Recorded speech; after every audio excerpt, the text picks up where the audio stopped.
पटना के heritage series में हमारा कारवां बढ़ता हुआ अभी पहुंचा है चौक शिकारपुर।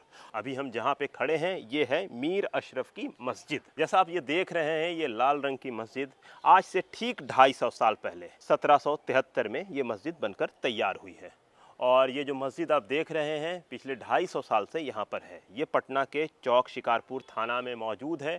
इस मस्जिद की बहुत सारी खूबी है, लेकिन इसमें जो सबसे अहम दो खूबी है, एक है उसका फ़र्श। ये वाला फ़र्श नहीं जहाँ पे हम खड़े हैं, बल्कि अंदर का जहाँ पे इमाम इमामत कराते हैं वहाँ पर का जो फ़र्श है वो देखने लायक है। जिस तरह से पीले और हरे रंग की टाइल्स उसमें लगी हुई है वो अपने में यूनिक है।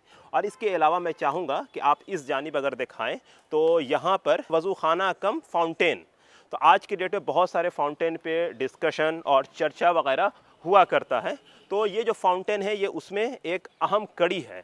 और ये जो फाउंटेन देखिएगा ये अपने में बहुत नायाब है और अभी से इसे वापस से रीस्टोर करने की कोशिश की जा रही है। जैसा आप यहाँ पे देख रहे होंगे ये जो पूरा खित्ता है तो ये अष्टकोणीय है, यानी 8 कोना है इसके अंदर, और ये बड़ा ही कमल नुमा है, बड़ा ही खूबसूरत, बड़ा ही दिलकश है।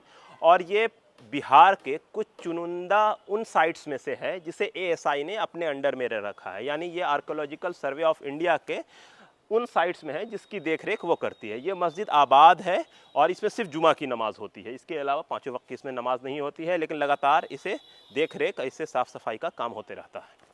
हम लोग तो क्योंकि इसी एरिया में पले बढ़े, हम इधर ही के रहने वाले हैं, तो अक्सर हम लोग यहाँ आ जाया करते थे। तो नमाज वमाज की तो यहाँ अभी इजाज़त नहीं है, लेकिन फिर भी ऐसे ही घूमते टहलते क्योंकि देखे हुए हैं। तो ये पिछले 2-3 सालों में ये जो स्ट्रक्चर है ये वाला, या फिर थोड़ा उधर की सीढ़ी या पीछे की तरफ का हिस्सा, तो वो थोड़ा ज़्यादा डैमेज हुआ है। आगे वाले रूम में ताला वाला लगा रहता है, बहुत ज़्यादा कुछ इसका है क्या है अब नहीं है, वो तो खैर वक्त ही बता रहा है। लेकिन आप देख, बिहार सरकार उसकी टूरिज्म डिपार्टमेंट इस जगह को डेवलप नहीं कर रही है कि लोग यहाँ पे आए। बिहार सरकार सिर्फ राजगीर पे फोकस्ड है, वहीं बना रही है। पुरानी चीज़ों का क्या है क्या नहीं है, क्या होगा, किस तरीके से चीज़ें चलेंगी, कुछ नहीं। पटना साहिब में सिर्फ गुरुद्वारा तक, जो कि ज़रूरी था ध्यान देना, वहाँ तक किया गया है काम।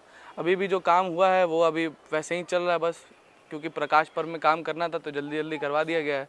प्रिजर्व किया जाए, ये हेरिटेज है हमारा, ये हमारी चीज़ें हैं, आने वाली नस्ल देखेंगी। कम से कम कुछ नहीं तो जो एनआईटी पटना में आर्किटेक्चर का डिपार्टमेंट चल रहा है उसी के ला के दिखा दे भाई, मुग़ल आर्किटेक्ट के नाम पे कुछ, तो वो भी नहीं किया जा रहा है यहाँ पे।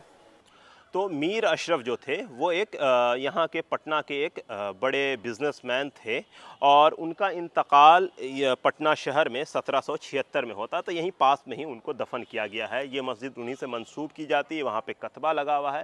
तो कतबा में जो डेट है उससे हमें पता चलता है कि ये मस्जिद 1187 यानी 1187 हिजरी में बनी है। और जिसको अगर आज के हिसाब से अगर देखा जाए, मतलब जो कैलेंडर हम यूज़ करते हैं, तो उसमें मार्च 1773 या 74 के इसमें आता है, चूँकि हिजरी कैलेंडर और इस कैलेंडर में थोड़ा सा फ़र्क है। तो अभी जैसा ये मस्जिद देख रहे हैं, फ़िलहाल देख रेख इसकी बहुत अच्छे से गई है, मेंटेन है, और आसपास में लोग यहाँ पे रह रहे हैं, तो लोग यहाँ पे एज ए टूरिस्ट आते हैं। तो अभी हम यहाँ पे लोगों से बात कर रहे थे तो उन्होंने कहा कि कोविड के बाद से यहाँ पे टूरिस्ट कम आ रहे हैं, लोग कम आ रहे हैं, वरना पहले यहाँ पे बहुत ज़्यादा लोग आते थे। तो ज़रूरत है कि बिहार सरकार ऐसे जितने भी हेरिटेज हैं, पटना में ऐसे बहुत सारे मॉन्यूमेंट हैं जिसे सरकार ने, एएसआई ने अपने अंडर में ले रखा है और उसकी देखरेख वो करती है। तो वैसे में इस स्ट्रक्चर के साथ साथ और भी जितने स्ट्रक्चर हैं उनकी हिफाजत की जाए, टूरिस्ट को यहाँ पे अट्रैक्ट किया जाए, ताकि हमारी जो अर्थव्यवस्था है वो मजबूत हो और आसपास के इलाके में खुशहाली आए, मार्केट डेवलप हो। तो बहुत सारी चीज़ हो सकती है। तो उसी सिलसिले में हम लगातार हेरिटेज श्राइन्स के माध्यम से कोशिश कर रहे हैं कि आपके बीच में उन सारे हेरिटेज को, उन सारी चीज़ को दिखाएं, ताकि आपको भी पता चले और आप भी ऐसे ऐसे साइट्स पे घूमने आएँ। तब तक के लिए दीजिए हमें इजाज़त। बहुत बहुत शुक्रिया।